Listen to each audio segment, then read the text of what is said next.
Alrighty, welcome everyone. I'm Teeaboo and I am here for Mob Psycho 100 Season 3, Episode 4, and an opposing force has emerged. One Psycho Helmet, appearing to be a mob made out of weird plantoid materials, has stood in front of all of these varied cults and announced himself as the head of the Psycho Helmet religion, to much disdain, many people yelling, "No, that's some bullshit."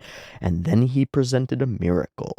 So, Mob, waiting for a semi-dato with Misato, gets stood up and left alone. With his phone dead, he doesn't see this announcement go off. Reagan does. But this is a strange circumstance. This odd character, potentially nefarious, seems a little bit nefarious, but maybe that's just because we're on the other side and don't understand it, and we're sort of expecting nefarious, expecting evil, but I kind of am. Has taken on a role that seemed like it was destined to be Mob's role in some sense, and Mob didn't want it, and that's where my focus lands. What happens when you don't want some position, but by divorcing yourself from that position, by distancing yourself from it, you create a power vacuum and an opportunity for somebody with different ideals or bad ones to step into that role and take, it feels like taking, all of the worship and respect and adoration and stuff that was meant for you. There's like a jealousy component that's there, but there's also something deeper underneath that that's almost like a duty component. It's almost like you caused this thing to come into the world, you caused these events, and then you stepped away from it, and now that creates a void where people can step forth and put their own ideas there, take responsibility for it, and then from that, take power from it, take control from it. And it's all well and good to want to distance yourself from power, to not associate yourself with power, to not want that role. But something changes a little bit when somebody who might be actively working against you then steps into the role, takes it over, and starts doing things that might be bad. I feel like, while I don't have it explicitly drawn out as a legal document or anything, I feel like in my heart of hearts, there's some sense of responsibility here that I have to place on Mob. And I'm really curious whether he will place responsibility on himself. Yeah? I can, find the frame for it, but my expectation is sort of that he will immediately see the frame where he is responsible for this situation and be forced into action because of his initial unwillingness to act, unwillingness to get involved. And I'm really curious where we could go with that, because it seems like it's really thematically relevant to our, choosing paths conversations, but also to the overall flow of the entire whole story of Mob, which has to do with taking on your power and your relationship to your capacity to do harm and create good in the world. I feel like there's a line through these sets of interactions that could really tie up those themes beautifully, where we find some balance between stepping in and taking responsibility for who you are and what you're capable of and what you have actually done in the world, and also not doing so in a way that's arrogant or about building yourself up in a way that you don't deserve, but finds a balance in between. Now that we have this Psycho Helmet character appear, and he's so obviously an opposing force to Mob's ideals, but we can't be clear and sure what he's all about, or whether he is really a thing, or if he's just a manifestation of Dimple, right? Dimple could be seriously involved in his creation, which also could wrap things thematically in interesting ways, because that's been a core piece of the story as well. All this to say, I'm intrigued. The introduction of Psycho Helmet feels like a bomb going off in our show, and Mob doesn't even know that it's happened yet, and now I'm really curious to see how he's going to find out and what he's going to think about it, and whether his thoughts turn to jealousy, more quickly than one might expect, given that he didn't want this position, didn't want any of these things in the first place. But now that we had those elements of the previous episode where all these girls and other characters are looking at the people who are with Mob, and he's getting kind of a big head and becoming Chad Mob about it and all of that stuff, it makes me think that Mob is dealing with the way other people see him and trying to figure out how he wants other people to see him. So having somebody else become the object of worship when they're taking responsibility for something he did, even though he didn't want it at first, now that he sees them getting the results, will that change his mind? And how? I don't know. I'm really curious. And I think that's everything that I want to get through here at the beginning. So let me pull down the camera and draw something. I'm really excited. And then we'll watch the next episode of Mob. Okay, I said I was really excited, and I am. It's because I get to do lettering. I often don't do, like, lettering and stuff, but it's one of the things that I love. I guess drawing is a weird word for it, but I love doing it more than almost anything else. I really like making interesting letters.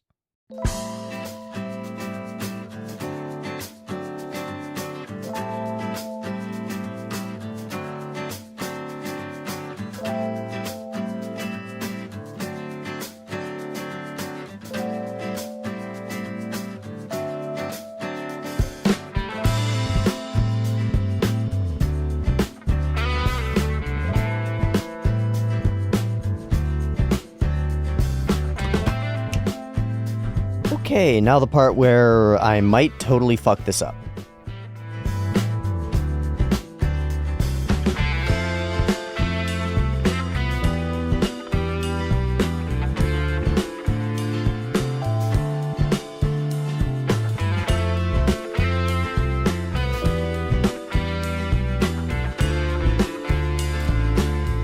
Oh, that was fucking tedious.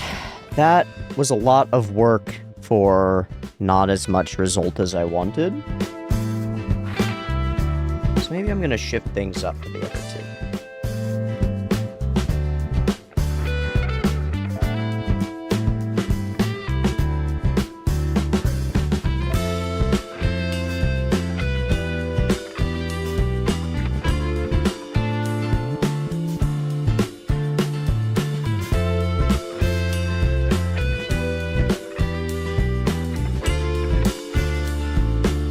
Ah, right, that makes it a little bam. Okay. For this one, I'm not sure. I'm gonna try it. Do I just want to do these in pen? Yeah.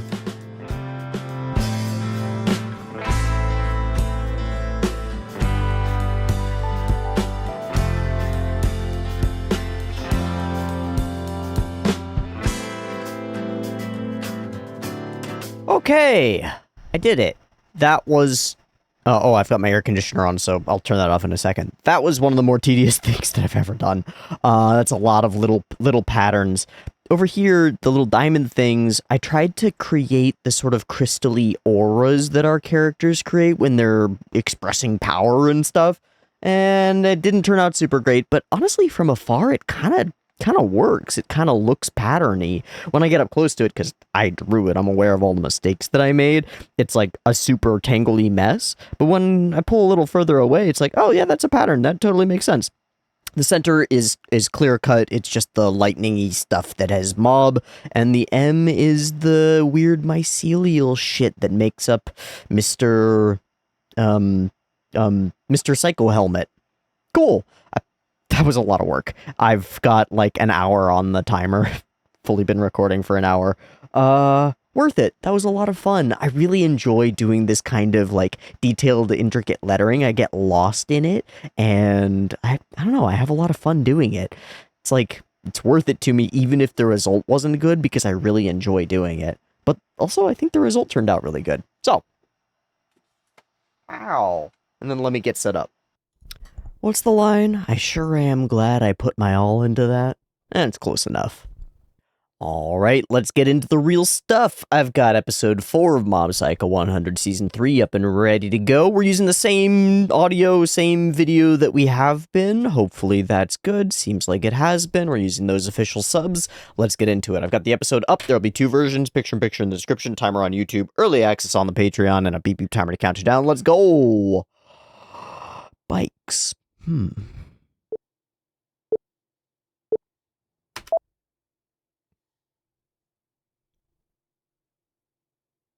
Okay, everybody's saying hi to each other. What about you, Mob? Nice. Not nice.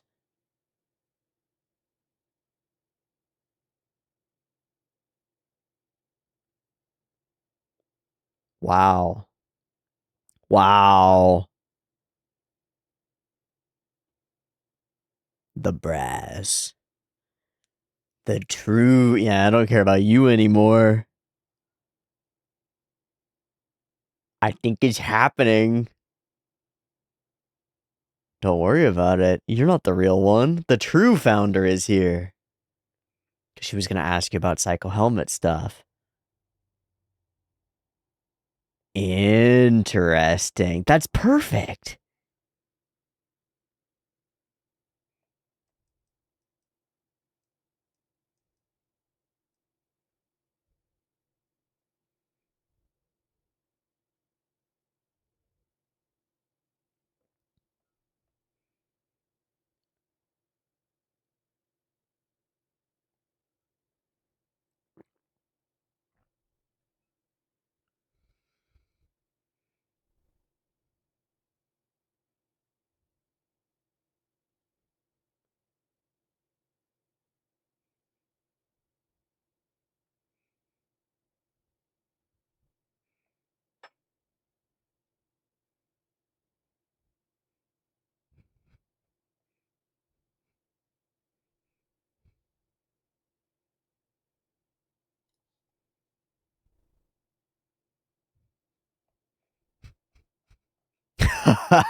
God, just gets under my skin. Oh, it's like it accelerates my heart, man.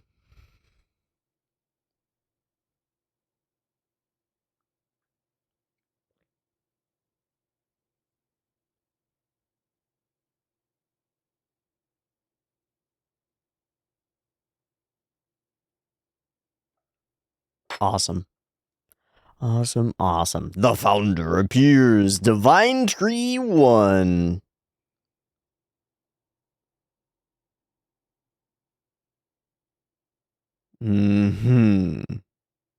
Everybody forgetting stuff.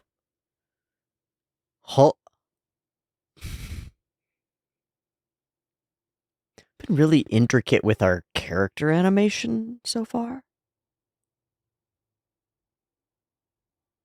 Oh wow, completely being changed. Worship the Psycho Helmet religion. Yep. Uh-huh.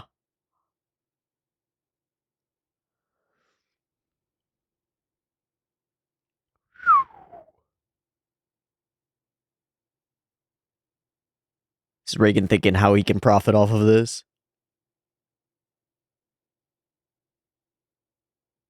I mean, he looks pretty fucking familiar, dude.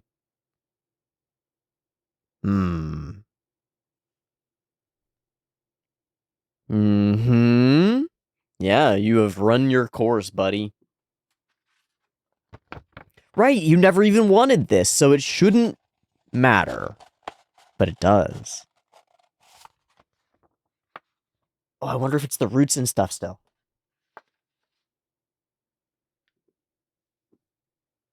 Okay. So we're gonna ignore it, but we'll come back around to it, huh?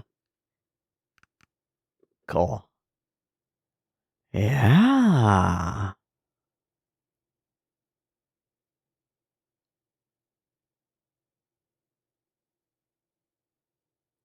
Just like Psycho Helmet is pulling in prayer nutrients, huh?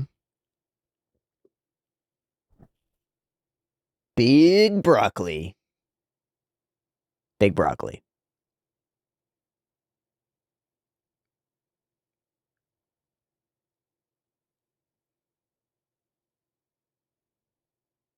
Mm.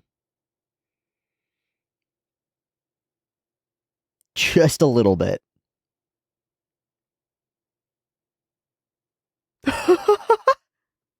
Hey. I refuse. Oh, no, okay. I completely got it wrong.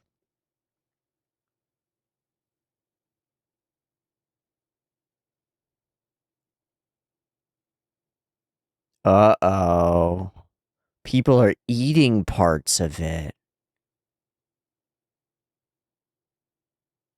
So that's totally fine.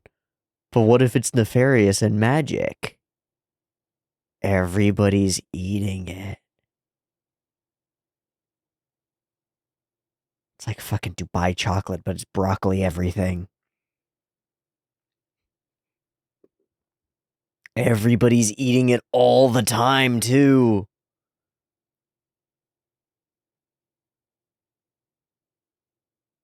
Uh,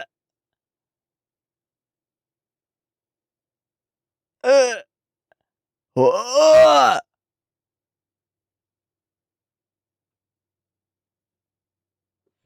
Wow. Psycho helmet to sama banzai. Yeah, wow, okay. Teru's good enough to clock it. He figured it out. Holy shit.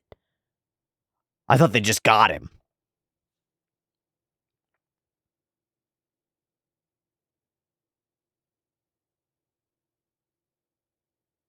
I bet it's got some hella defenses now.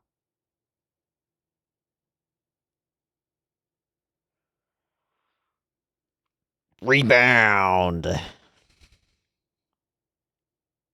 Yeah, it does not want to be dead, man. It is Psycho Helmet, too, right? Yup.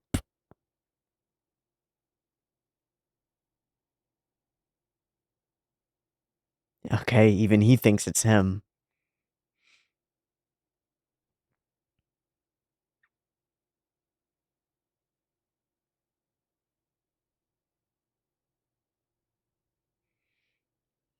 Okay.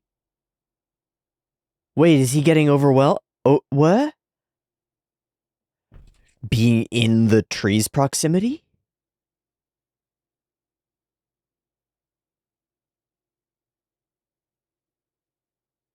How far away does he have to be for him to come back to himself?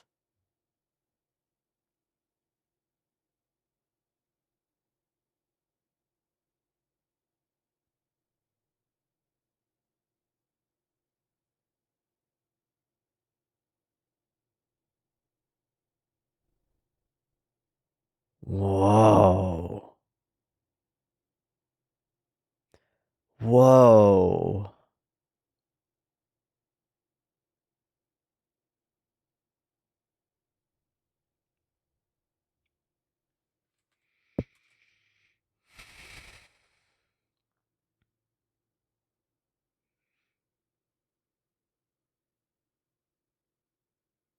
No, he's God. Yeah.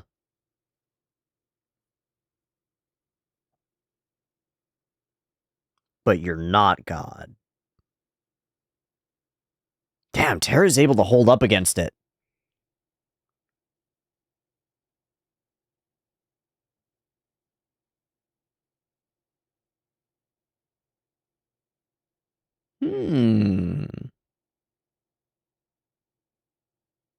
Okay. Okay. Let's go, Teru! It's not gonna do anything. He is the tree.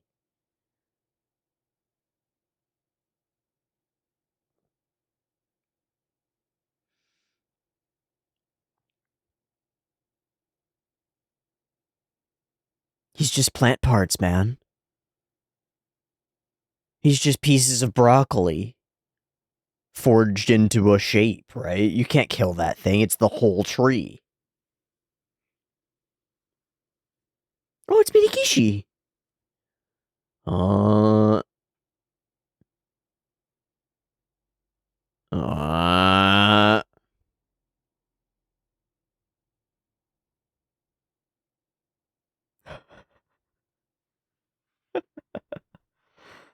Poor Minigishi. Much easier to work for a cult thing. It's pulling the life force out of everything. It's like sucking the whole city dry. Well, what's causing this? Oh yeah, he's gonna get weird vibes from that.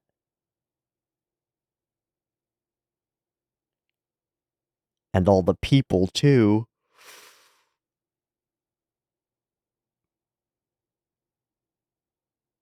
It's not that early, man.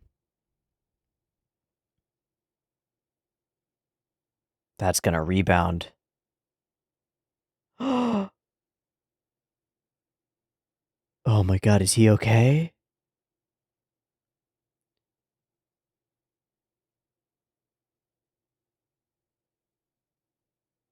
Defense mechanism, man. Regeneration, defense mechanisms. Is that a different voice actor?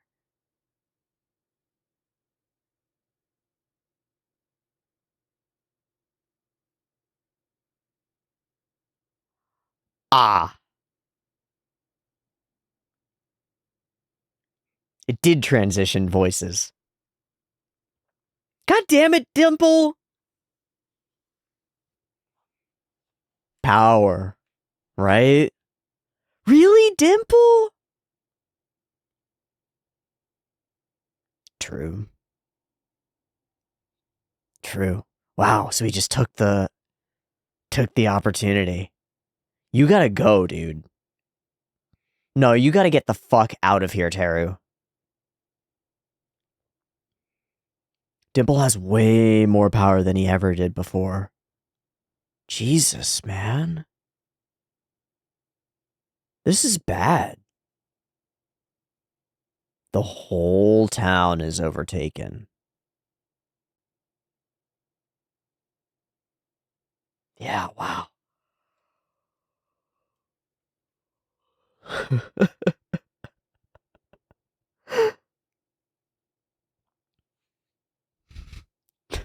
That's not what he's talking about, Reagan. This is serious.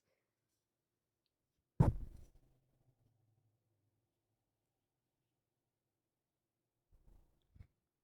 course. You carry it to the ocean, so you'll be doing nothing. For you. Like a Teru? Or a Minagishi?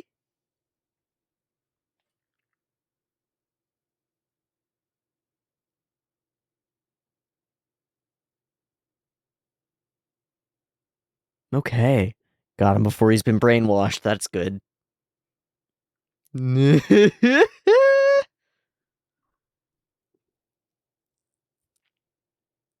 That's a good analogy, but that's a big piano, man. Maybe Mob can do it. Oh. Vitality.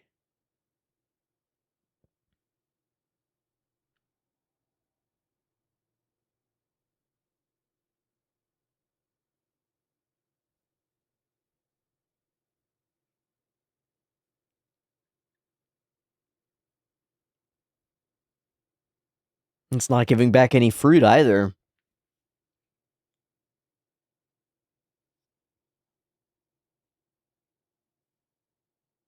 Something about the powders. Was he feeling suspicious?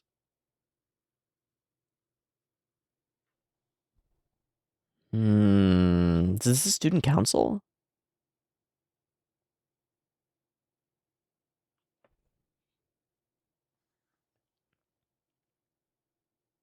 It is the council. Like the disciplinary committee. Oh, and Ritsu's there, so it's everybody.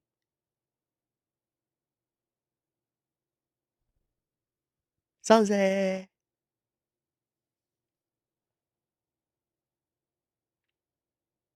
Is he already brainwashed? Just playing it chill. Yup. Go eat the green stuff.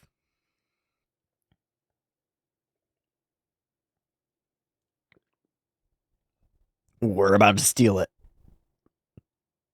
Wow, it's Dimple. I thought it might be, but son of a bitch.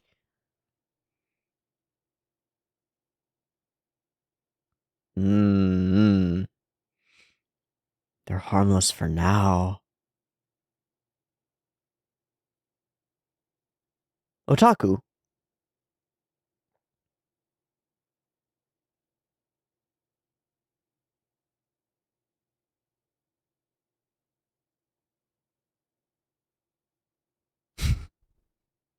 Grab it and run. No! No!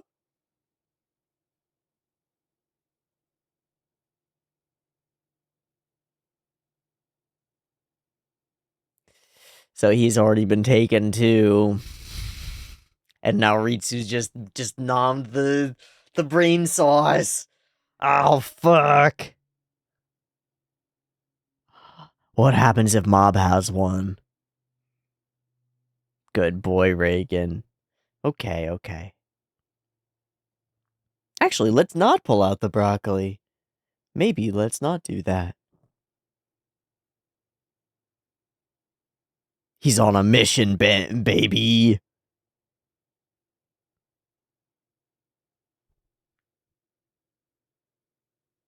Are we about to get arrested?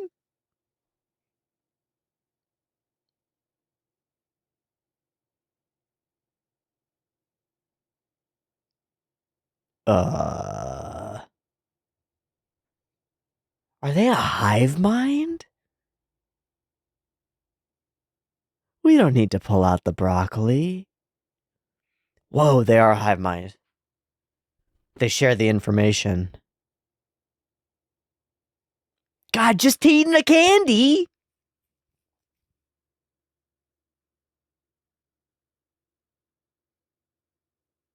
As soon as I ate that candy. Uh-huh. This is spooky. Uh-huh.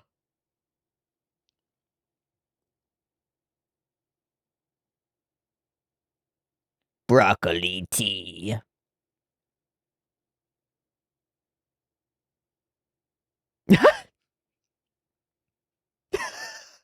Salt splash! Okay, okay, okay. Run away! Good. Good. Yeah, we'll have to fight them. Shit, man. No, you did. No, you did. The candy.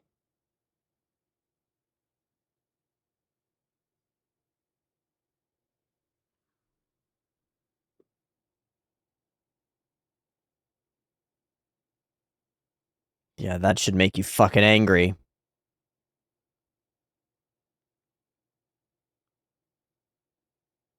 Uh-oh. Holy shit! The hive mind is aware. Oh, fuck that. Everybody in town is against you. What a shift! Oh my god.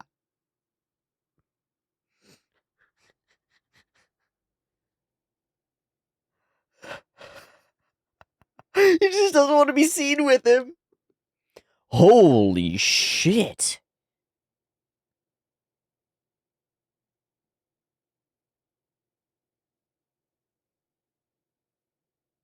They're gonna start coming after us with, like, force soon.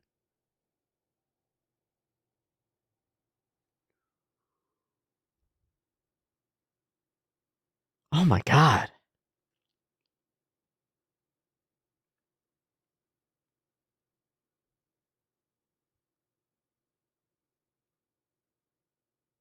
$100%. Okay. Okay, yeah. Everybody seems really happy, but it's all under control.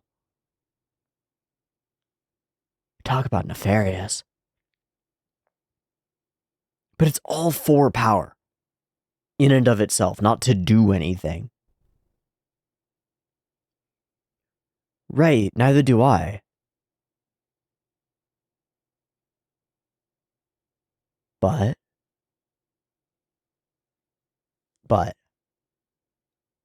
Yeah.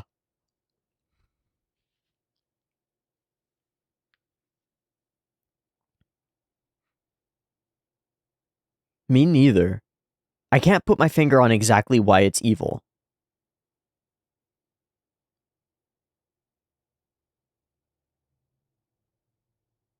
There's that potential jealousy, or like, that's actually my role. Really good writing to call that out. There is no founder. It's not your role either. Huh.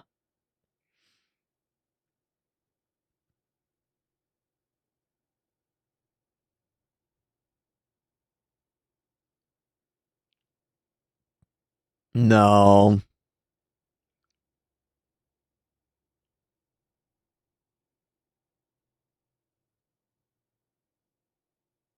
Something I'm not capable of doing.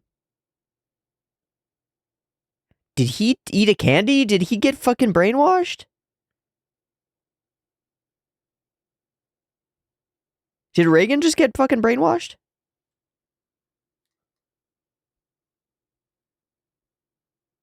Shit.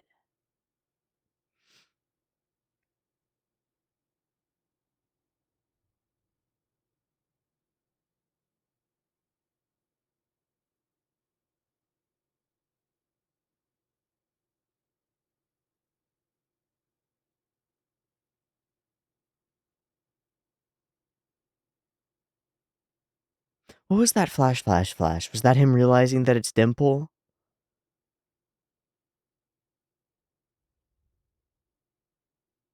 He totally has been brainwashed.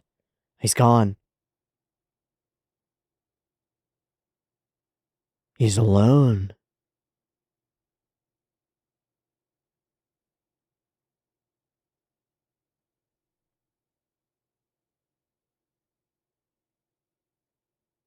Did he realize because of the point?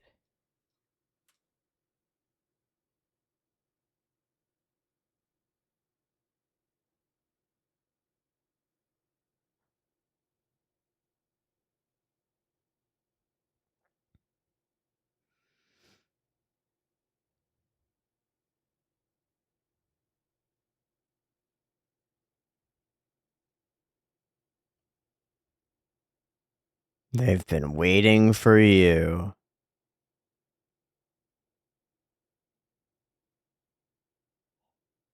Huh? Wait, what? The original. There are two. Does Dimple want him to take on the role? Is that the goal here? What the fuck? Whoa. Whoa. Now we're gonna have a conversation. I shouldn't watch this, should I?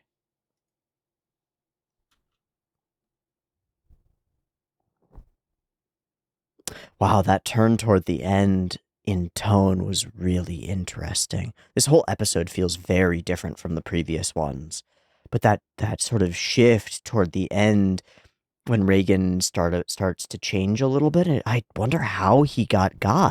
He didn't eat the candy. He was on his guard. Was he already gotten previously, or is it something else?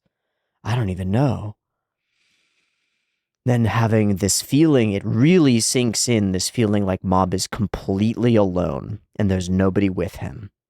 And so he walks toward the divine tree, and my expectation was people are going to rebuff him and turn him back, but instead they welcome him in like, oh, the original, the true one. Now there will be two.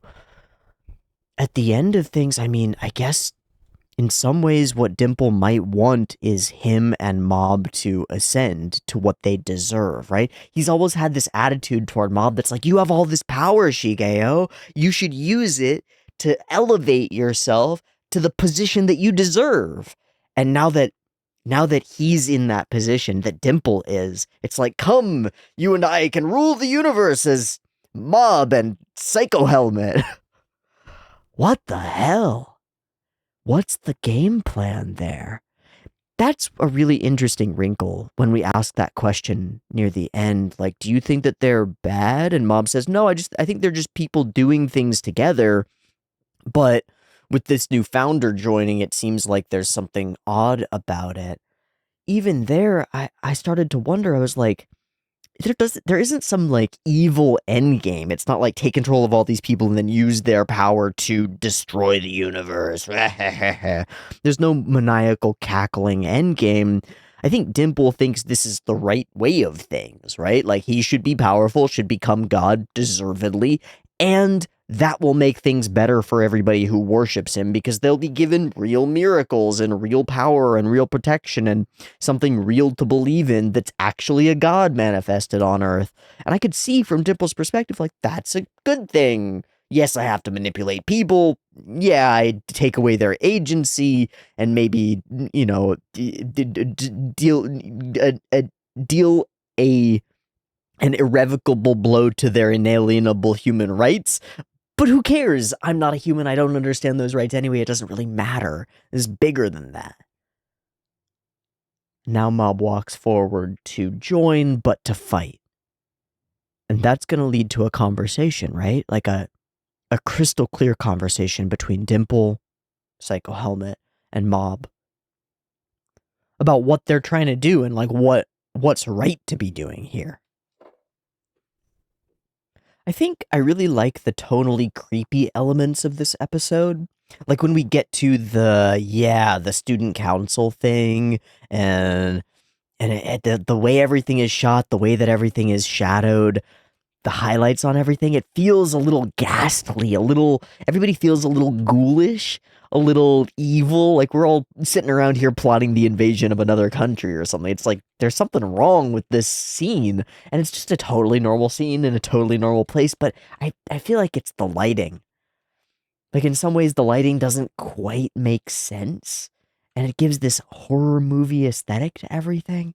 How interesting. And then there's this under the surface buildup of all the roots that has been going on that feels like it expands in this episode to be the candy and the brainwashing and everything becoming divine treeified. It like builds up from the bottom and then suddenly it's up to our mouths and we're trying to breathe over the surface and it's overcoming us and suddenly everything is overwhelmed and flooded with weird broccoli shit. Whoa. Just this first set of moments, the tone is so strange compared to everything else in Mob, right? Like, we don't get scenes like this in other Mob episodes. We'll go to another episode.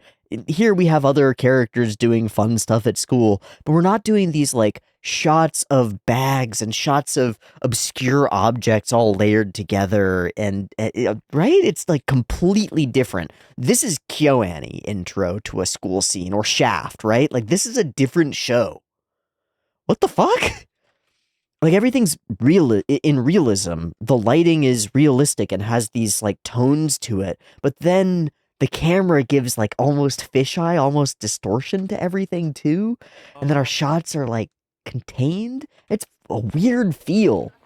Blockers, characters blocking Mob off in the distance, and then this sort of flowy scene with this light on her hair and the turning around.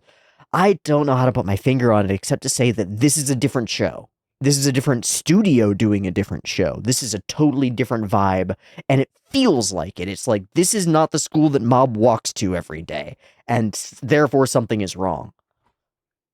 Clever. I think clever. My plans? I forgot. And then he appeared, the true founder, and look at all these angles that we're choosing, right?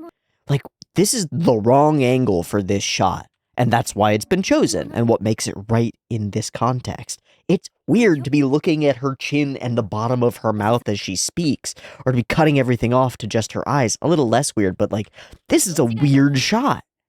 Yeah? It doesn't include her face. It's like out of frame. It's broken. The whole opening scenes, the whole vibe is off. And it's kind of amazing. And Shigeo, Mob, comes up to normal day, everything's fine. Then he has this interaction. It's like, what the fuck is going on? And suddenly he's in that spot where everything is wrong, and we're aligned with him. We get introduced to it via the visuals a little bit early, but he catches up really quick. Oh, wow. I love this OP. I really love this OP. Musically and visually, it's stunning. And it keeps growing on me. As I catch new things in it or pay more attention to the lyrics, it keeps growing on me. Did it have something to do? He's getting suspicious, and everybody's only interested in the Psycho Helmet religion. We are now going to be praying! Oh, and there's the candy. Then we've got the Reagan side of things. Then I don't think they're gonna need you anymore, but you were never the type anyway. And then we've got the root structures, and he wants to get rid of the broccoli solely because of the root structures, not thinking that it's anything much bigger. Cool. It's so fun how we can tie things back to Reagan's simple motivations, like making profit, or he's going to end up flooded with jobs that he doesn't want that have to do with roots destroying buildings, and that's boring and not profitable. So I really like that. It adds a layer of weird groundedness that Reagan brings to the story that I think is really important. Okay, so this is the scene where we introduce the tree goo.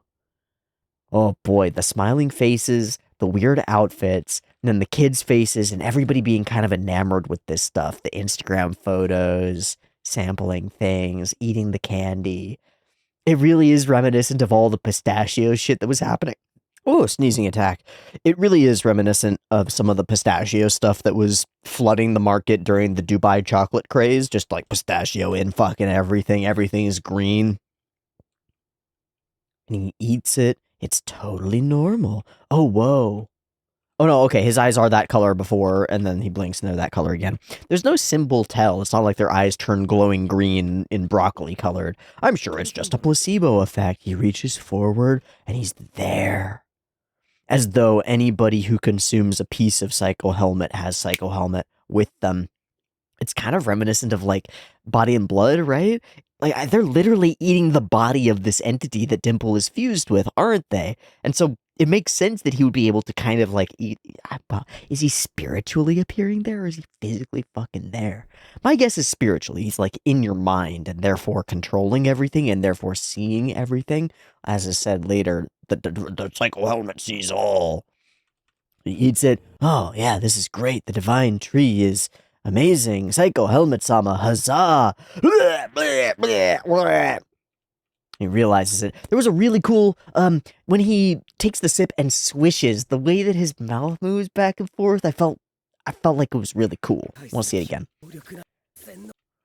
Yeah, it's really cartoony.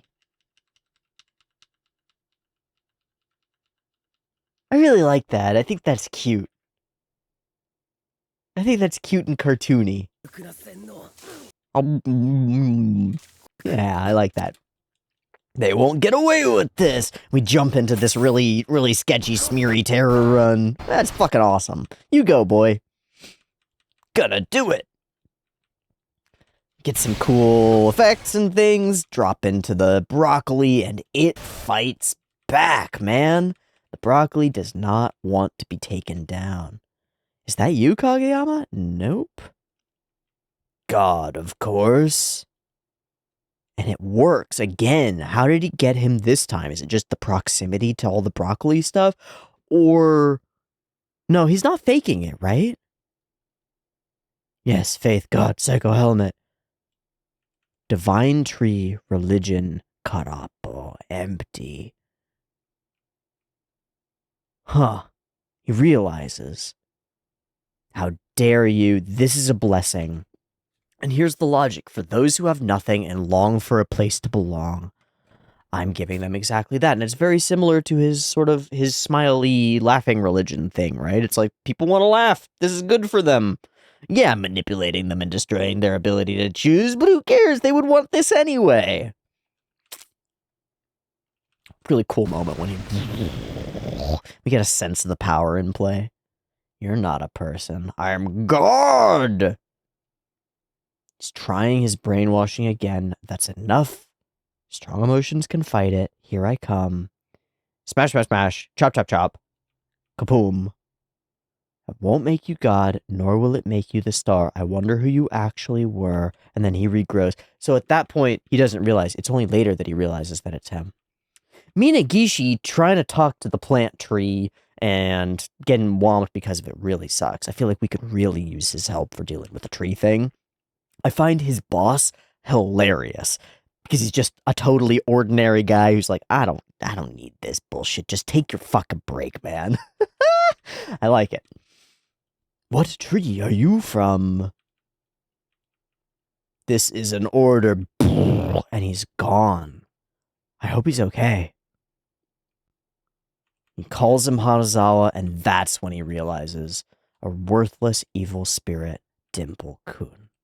Used the stems, created a body, designed it with the icon in mind. It's perfect, right? They have a symbol. Now I have a physical form so that I can be seen. Definitely some evil nefariousness there. Does Kageyama know? It doesn't matter. Because I'm going to become a god anyway. So Teru goes for it, and we cut away. Unclear how that's gone. The whole city watching us. Okay, so we lay out a dumb plan, and then seek some help, get Ritsu, leads into candy stuff, being watched by everyone everywhere. Ritsu's suspicious too, but then he eats a goddamn candy and it's all over, man. I really like the vibe of this scene. I know it's one of the first things that I mentioned, but I just want to bring it up as we pass through it. The vibe of the school scene is really weird. It's like a coup or a takeover. They seem harmless. Yeah, for now. Candy. Candy. Let's make a pit stop. He's completely gone. It brings peace to everyone's hearts. We need it in this city. I suddenly realized, and then I had a feeling. Yeah, there's no way out. Everybody's watching, and it's all Dimple's eyes. This is an amazing face. It's very funny. The extra creaks to the mouth make it really silly. It reminds me of like meme faces, like almost Wojaki. Everybody's watching, man. So how do they get Reagan? I'm not sure. I don't know what it takes. We'll have to find out. Gosh, this scene is so pretty. Just the tone feels so good. They were just having fun doing something as a group, but now things are different. If he's a fake and fooling everyone into worshiping them, I don't like how they're doing things. Man, the way that one writes Mob is so cool because he doesn't take these strong moral stances, right? He's not like, if he's manipulating them, then he's evil and it's wrong and bad. It's like somehow more straightforward in that he owns opinions almost. Instead of trying to make it, how do I say, instead of trying to logic his way to like a core unassailable truth, Mob doesn't care that what he's saying is his opinion and he stands behind it anyway. If that person is fake and fooling and for everyone into worshiping them, I don't like how they're doing things. There's something really powerful about the like inherent choice in that phrasing. It says, I'm the decider of what I believe is right and wrong. I don't have to go looking for some universal. I don't have to go and say, if he's manipulating them, then that breaks some rule that I think is being broken. And if this rule is broken, then it's justified to act against somebody. Instead, Mob owns his opinion about the thing, owns his idea, his ideal. He says, I don't like how they're doing things. I don't really understand it. I don't need to justify it necessarily. I don't like it. Man, that's really cool. I feel like when it comes to big stuff, politics, whatever, we fall into this kind of a trap. Maybe I'm just speaking for myself. Maybe I just do. But you speak about something that's going on geopolitically, for example, and there's a sense, I get a sense that you want to frame things as true, like only speaking true things, and the therefores have to be all lined up and all the logic has to work. There's something really freeing about just being like, well, yeah, I will totally admit that I don't understand everything, but if people are dying because of XYZ in this situation, I think that's wrong. That's so freeing to not have to be like, well, this is really evil, and it's evil because XYZ, and that equals evil, and I have to make the complete perfect chain of logic all the way through. What about just standing for your own beliefs? I don't like how they're doing things. Something's wrong here. I want to go investigate. I want to go find out more. I like that. Okay. There never was a true founder, so how can you call him a fake? Huh? Are you trying to say that you're the true Psycho Helmet? Well, no. The founder's existence was based on falseness anyway. Probably Psycho Helmet isn't a bad guy. Every community needs a leader. He's just the president of a club. I'm sure he's just blah, blah, blah. I'm sure it's a tough job. He's pulling off something you're not capable of doing. There's no reason to get jealous or hold a grudge. In the end, the one who has the most fun wins. Maybe we shouldn't take the tree away. Let's head home, Mob. Mob realizes that he's been brainwashed. And he does some verbal jujitsu. When I'm not actually. And then there's the point. And somehow that triggers Mob. All the other people who've been brainwashed end up doing the point. I think so. I think that's what it is. I'm not 100% sure. Most of the people are believers. We should respect that. So he clutches his chest as though he's in pain and disappears while his eyes are closed. Gone. That person and that person and that person. I might be the only one left. And they invite him in as though they've been waiting for him. Waiting for the original to appear. And it appears that the voice inside their head is telling them, welcome him, welcome him. He's the original. So Mob strides into the divine tree to face off against who we now know to be Teeaboo Dimple, seeking once more for great power, control, and for the elevation of all these people in his own mind. He believes he's helping them. He believes he's giving them something worthwhile to believe in. But what is he taking away at the same time? And how will Mob argue that? Yeah? Because we're about to get a fight that's a conversation, and it's going to be an argument.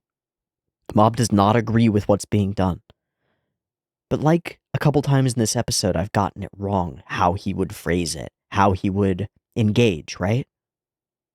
How will he engage? How will he phrase his arguments? How will he justify calling Dimple out and saying that what you're doing is wrong? I have a feeling that it's going to be really clear-cut and really well-written, and I'm really excited to see it. This has twisted up. This has taken a turn in a really interesting direction. All the stuff that's been building up over the course of the season as we've been doing these sort of anecdotal individual elements really feels like it's coming together and coming to a head here, which is exciting, but I didn't expect that we'd have this kind of a throwdown this soon in the season. I wonder if this Divine Tree portion is only going to cover the first half of the season and we'll end up moving on to a new arc afterward. Surprising to me. I thought it would be stretched out over the whole thing, but totally fine if that's the case. In any case, we've got nefarious plots, roots spreading across the city, candy and plants, brainwashing everybody, and now Mob is left alone as like the sole remaining conscious decider with his own mind in a world that's all unified and conformed. So you've always been weird, Mob. Shouldn't be too weird to be considered weird by everybody else. How will you go forward from here? How will you convince Dimple or fight him, beat him down? And what is it exactly that you're going to stand for in order to stand up against this? We'll have to find out next time on Mob Psycho 100 Season 3. And I'm going to say thanks so much for watching, and we're going to wrap there. Early access to the next one on the Patreon. Otherwise, I'll see you right here on the YouTube. Much love. Peace.